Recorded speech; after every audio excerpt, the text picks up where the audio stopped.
Oui, pour commenter cette actualité franco-italienne avec nous en direct, Alberto Alemanno, bonjour. Vous êtes professeur de droit à Paris et à New York.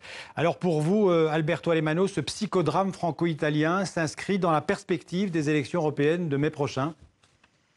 Tout à fait. Je pense que l'ingérence transnationale à laquelle on est en train d'assister, c'est quelque chose de si bien inédit, mais également indicatrice d'une nouvelle façon de faire la politique en Europe. La politique et la démocratie européenne ne peut plus être menée par les États seulement, elle doit être débattue au-delà des frontières. Et donc aujourd'hui, on peut assister à la naissance d'un débat politique européen qui est difficile à tenir. On n'est pas habitué, ni les chefs d'État et des gouvernements le sont, ni les partis politiques, mais il faudra faire l'habitude, ce n'est que le début.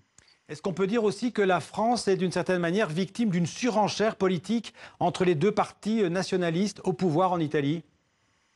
Disons que dans les contextes actuels, les partis qui forment les gouvernements italiens doivent se positionner par rapport au contexte européen. Et M. Macron représente bien évidemment tout ce qui est pro-européen, ce qui est pro-démocratique, ce qui est contre les idées, les valeurs qui ont montré.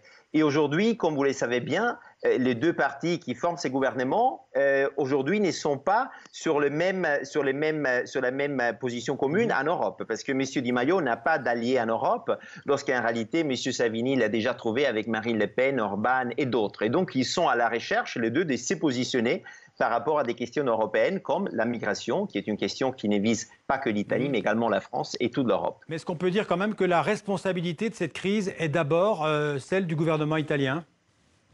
Bon, il est évident que la crise commence lorsqu'il y a eu des tacs et des propos qui sont évidemment très violents et qui touchent aux prérogatives étatiques de la France. Mais en même temps, il y a des vérités, il y a des préjugés historiques qui reviennent, qui sont ravivés d'une certaine manière par ces débats et qui sont partagés largement par la presse et également par les publics italiens. Donc c'est évidemment une complexité que l'Europe se trouve davantage à faire face aujourd'hui. Le fait d'avoir des débats qui vont au-delà des frontières et par rapport auxquels tout le monde devra se positionner. Merci Alberto Alemanno en direct avec nous dans le 64 minutes. Merci beaucoup.